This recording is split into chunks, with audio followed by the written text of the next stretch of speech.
We're all brothers and sisters,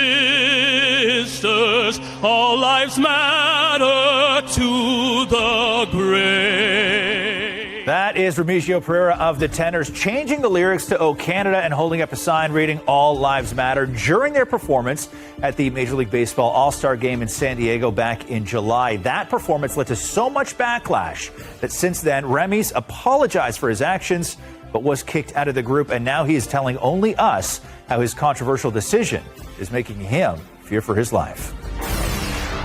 Were there death threats? There were people that were wishing that I would find, my neck wrapped around a noose, that they will teach me what the anthem means to them if they see me on the street.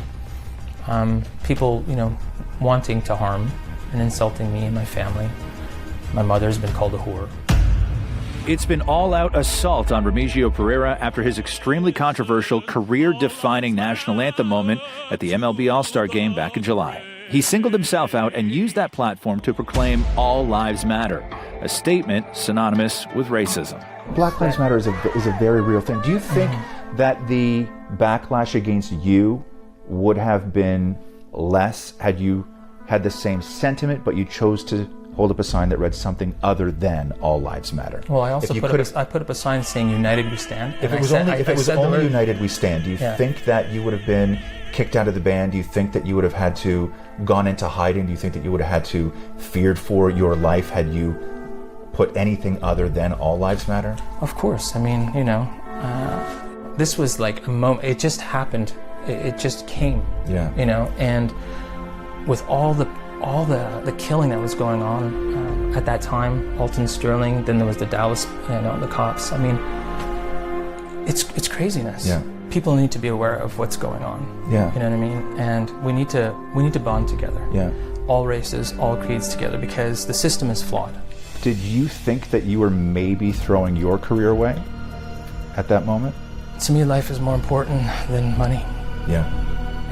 To me, I didn't think that it was going to stop the band from being a unit. But that's exactly what happened. Victor, Frazier, and Clifton have not spoken to him since he went rogue in front of millions of people.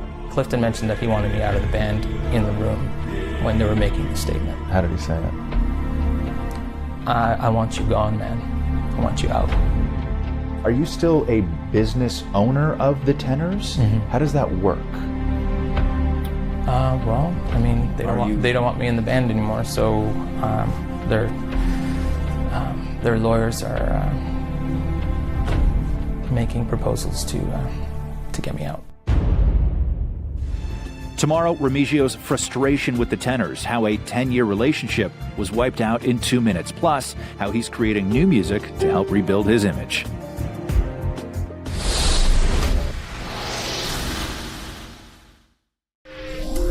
Yesterday, in part one of my exclusive one-on-one with former tenor Remigio Pereira, the singer confessed that he's received death threats following his "O Canada" controversy. Now tonight, in part two, Remigio tells me why he felt abandoned by the group and how he's now moving forward without them. I also felt betrayed afterwards. With what? Their reaction? With them not clearing the air and knowing that they didn't harbor a racist for 10 years. Do you want to talk to them? I sent a note to Fraser saying, congratulations on your baby, she's beautiful, I saw it. I never heard back. Of course I would love to talk. I mean, we've been a family for 10 years. Back in September, the Tenors addressed the controversy at the Artists for Peace and Justice Gala, and it's clear they just want to move on. We're just looking forward to the future. Right now we're living day by day.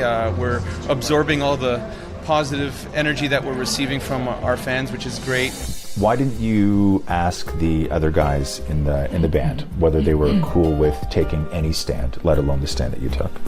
I didn't want them to be blamed for this, but they know that I'm not racist, and they knew that. And but media is very difficult. It paints only one picture. I'm sorry that it divided people, because that wasn't the message. The message was not to divide people; it was to unite them. Taking solace in music, Remigio is now teamed up with Pablo for the Guitarratas tour and a new music project called 7 Days in Santorini, out this fall. It means the world to me that Pablo has stood by me as a brother. Stepping on stage after doing all these things in the midst of all the chaos and the craziness, the music saved me, and it always has.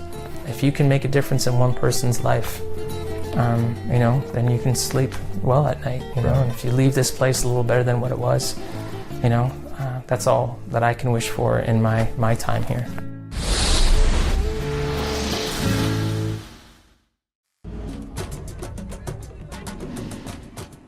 Well, as we made our way across Africa, we got a chance to stop in Pretoria, and the Canadian Tenors gave their fans a truly awe-inspiring performance, all for a good cause. Yeah, rock it. All right, inspiration, buds. 1, 2, 3, go! Ladies and gentlemen, please welcome the Canadian Tenors.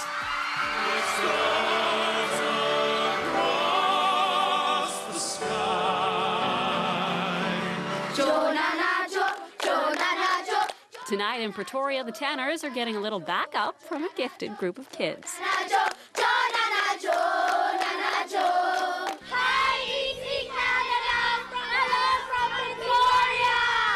How are you feeling? Are you excited, nervous? You seem very calm. He seems very calm. I'm confident. And they have every reason to be confident. These South African kids have the voices of angels.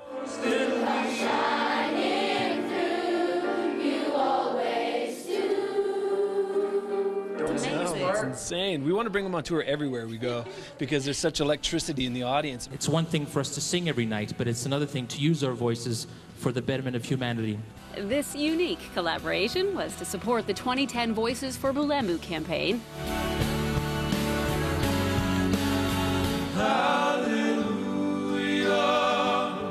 In 2001, an HIV/AIDS pandemic in the town of Bulembu left nearly 2,000 children orphaned. The Voices for Bulembu campaign helps to provide health care and education for the kids. Last year, the Tenors helped to raise $945,000 for the cause.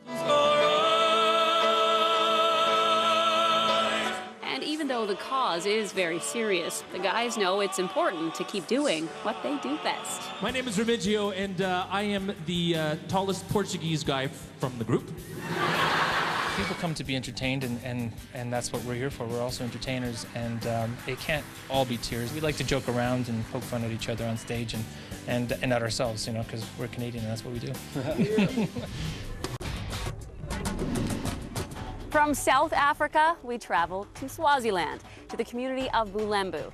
Now, it was once a deserted mining town. It's now home to some remarkable children known as the Orphans of Bulembu. This part of our adventure took us to a country with the world's worst AIDS crisis and a staggering amount of orphaned children. Why are there so many orphans? Swaziland has the highest HIV rate in the world of 38.8%, and with an estimated orphan population of 120 to 150,000 children across the country. ABC Baby Home welcomed us with open arms for a visit we will never forget. Say hi over here. Hello, Lucy. Hi. Cindy's only 4 months old. She's never been on camera before, so take it easy on her. These particular children that are in there right now, where would they be if they were not here? Most of them would be dead. This is the Tenors' second time here, but the emotional impact is just as powerful. Just melt when you're in the presence of these kids, so it's hard not to just let everything fall away and just have that direct communication. But now she can eat, she can play. She's 1 year old. I think she wants to be a reporter.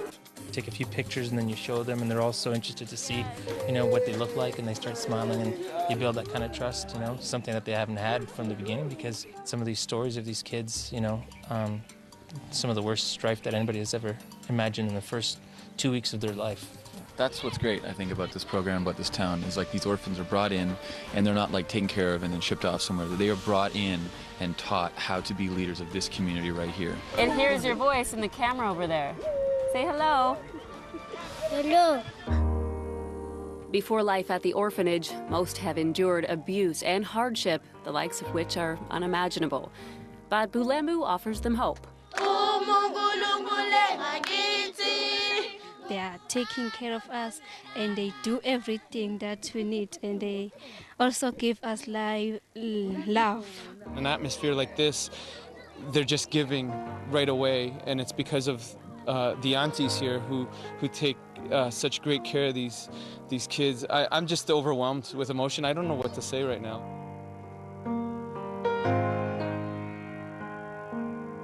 Is this a microphone? Two. It's a small microphone.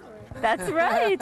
The guys even get a chance to reunite with children they met on the last visit. I was here 2 years ago, and I was playing with you when you were a baby. And now you've grown up so big. The biggest gift you could give yourself is to try to come and experience it for yourself, because then you will make some contribution, and it doesn't always have to be about money. Have a hug? We gotta go.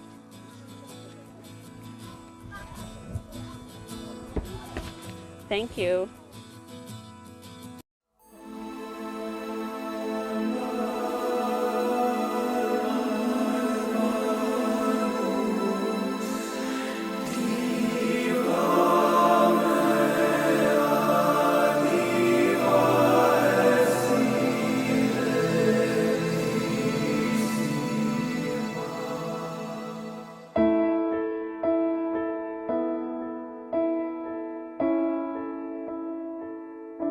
When we arrived at the school this morning, it was just like a war zone.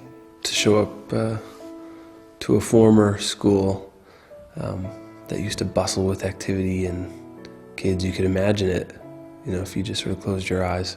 People lost hope in the town and in the city and just left them to fend for themselves, and It's amazing how this town is just picking up the pieces and moving forward, and not just moving forward, but moving forward quickly. The mill was like a shining light in the distance. You know, it shows that there is, you know, hope and possibility. Right when we drove into the driveway, we saw the kids waiting, and these kids, all they want is your love. Today's my birthday, and I couldn't imagine a better gift than to sit there for several hours. You give them a few minutes and they're like wrapped around you because they're thirsty for it. This town, it's going to be rebuilt. You can see it in their eyes, and, you know, you can see it in their smiles. Albert the Honeyman, what a morning. Like, he'll just grab bees like, you know, a scoop of ice cream in his hand. It was fairly frightening. Pretty cool though to see how Bulembu honey has come along. It was pretty fun to do the bead work. It's great to see that these women have, you know, a sense of purpose. They walk 14 kilometers to come and do that every day. I think the concert hall, it's going to be a great venue for a concert for them and for us. We're very excited. I could tell by looking at this place that it's going to be very intimate, and those are the concerts that mean the most to us. Today was draining, mentally, emotionally. There was a lot of information, like families that were 6 to 8 in a family wiped out within 3 years. The lack of people between the age of 25 and 55. I was shocked by the spread in age, and seeing basically a missing generation due to HIV. Oldest child, being 15, having to quit school to get a job and care for his little brothers because there are no parents around, and the grandparents have since passed on. How hard a life they live. It's like, man, nothing. We have absolutely nothing to complain about. If it's the only way for me to realize, what the world is like outside of, like, right here. It's, I mean, there's just something, like, we got to do something, you know?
It was amazing. It was pretty emotional to see those kids singing with us. I want to bottle up this energy that I have right now and be able to sort of keep it forever. For half the concert, I was choked up, big gulp in my throat. It was just so emotional, and putting it together, I think, shows what Bulembu is all about.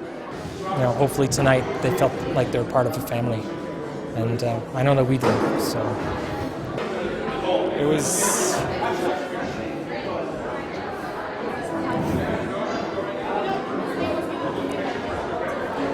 I can't speak right now.